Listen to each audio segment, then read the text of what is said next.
Hello दोस्तों। तो कैसे हैं आप सब। तो आज फिर एक नया टॉपिक आपके सामने लेके आया हूँ जो बहुत इन्फॉर्मेटिव है। कैश विड्रॉल जो आप बैंक से करते हैं उसकी क्या एक सर्टेन लिमिट है। आपको कितना कैश विड्रॉ करना चाहिए बैंक से और उसका क्या आपका टैक्स कटता है नहीं कटता है उसके बारे में। तो जैसे कि आप देख रहे होंगे स्क्रीन पे कैश विड्रॉ ऑन टीडीएस। तो मैं आपको बता दूं कि इनकम टैक्स डिपार्टमेंट ने हर एक गवर्नमेंट एंटिटी को एक पोर्टल बना रखी है, रिपोर्टिंग पोर्टल, जहाँ पे उन्हें ईयर एंड होने के बाद यहाँ पे रिपोर्ट सबमिट करना पड़ता है। आप ये स्क्रीन पे देख रहे होंगे रिपोर्टिंग पोर्टल, ये इनकम टैक्स की वेबसाइट है जिसे एसएफटी कहते हैं। ठीक है। तो यहाँ पे होता है क्या है कि अगर आप सेविंग अकाउंट के अंदर 10 लाख से ऊपर के ट्रांजेक्शन करते हैं तो बैंक ऑटोमेटिकली आपकी सारी इंफॉर्मेशन इस एसएफटी के अंदर भेज देती है उस अकाउंट की। अगर कोई पर्सन एक बैंक अकाउंट में 10 लाख से ज़्यादा कैश डिपॉजिट करता है, भले वो एक बार में करे या पार्ट बाय पार्ट में करे, तो वो बैंक खुद ब खुद ऑटोमेटिकली अपने income tax website reporting portal पे जाके वो रिपोर्ट सबमिट कर देता है। सिर्फ करेंट अकाउंट के केस में इनकी लिमिट 50 लाख रुपया है। तो आपको बाकायदा ध्यान रखना होगा कि अगर आप कैश विड्रॉ करते हैं या कैश डिपॉजिट करते हैं तो वहाँ पे आपको income tax return proper way पे डालना पड़ेगा, क्योंकि आपकी इन्फॉर्मेशन बैंक के द्वारा ऑलरेडी इनकम टैक्स डिपार्टमेंट को भेज दी जाती है। अब बात आते हैं कि जो कैश विड्रॉ है उसके ऊपर टीडीएस की क्या कैलकुलेशन है। तो आप देख रहे होंगे कि cash withdraw TDS saving account और करेंट अकाउंट ये दोनों अलग अलग है। जहां सेक्शन 194 के अंदर टीडीएस कटती है, बाद में आपको ये टीडीएस रिफंड मिल जाता है जब आप अपने income tax return proper way में फाइल करते हैं।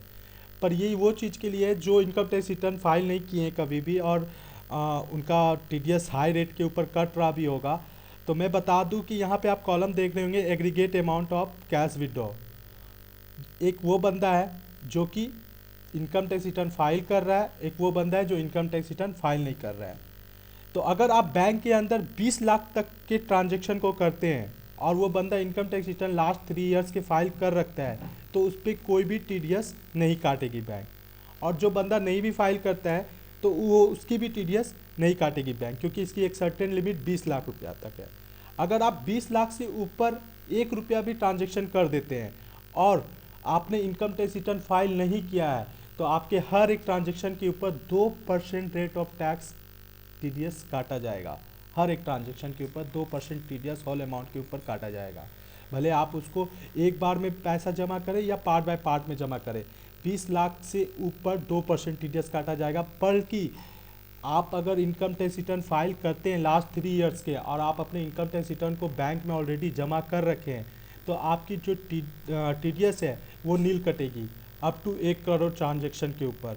एक करोड़ ट्रांजेक्शन तक टीडीएस आपकी नील कटेगी। 20 लाख टू 1 करोड़ तक के ट्रांजेक्शन के ऊपर टीडीएस 1 रुपया भी नहीं कटेगा अगर आपने income tax return last 3 year की फाइल की है। लेकिन आपने नहीं फाइल की है तो आपसे बैंक 2% टीडीएस काटेगा। और उसी केस में अगर 1 करोड़ से ऊपर हो जाता है और आपने 3 ईयर की इनकम टैक्स रिटर्न फाइल की है और आपने बैंक को सबमिट कर रखा है, आपने बता रखा है एक्नॉलेजमेंट के साथ, तो वो 2% टीडीएस काटेगा। और जो 1 करोड़ से ऊपर है जिन्होंने इनकम टैक्स रिटर्न फाइल नहीं की है उसमें 5% टीडीएस काटेगा। तो बात है कि आप लोग इससे बचने की सबसे आसानी उपाय ये है कि आप अपने बैंक के ट्रांजेक्शन को चेक करें, बैंक ट्रांजेक्शन देखते रहें कि आपने कितनी कैश डिपॉजिट की है, कितनी कैश विड्रॉ की है, उस हिसाब से प्लानिंग करें और ईयर एंड में आप इनकम टैक्स रिटर्न को फाइल करें, ताकि आप जो ये टीडीएस है और ये रेट ऑफ टैक्स से जो टीडीएस कटे उससे आप बच सकते हैं।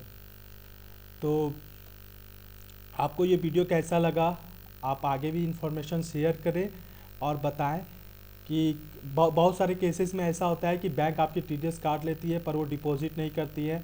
पर अगर आपने टीडीएस बैंक काट लिया है और आपने पैन इनकम टैक्स सब जमा कर रखा है तो आप बैंक को क्लेम कर सकते हैं। इन केस अगर आपको ये नॉलेज ही नहीं रहा, आपकी बैंक से पैसा कट रही है, तो फिर आप वो पैसा आपके बेकार चला जाएगा इनकम गवर्नमेंट के ऊपर ना। आप उसे इनकम टैक्स रिटर्न डाल के आप विड्रॉ कर सकते हैं, पैसा को रिफ़ंड ले सकते हैं।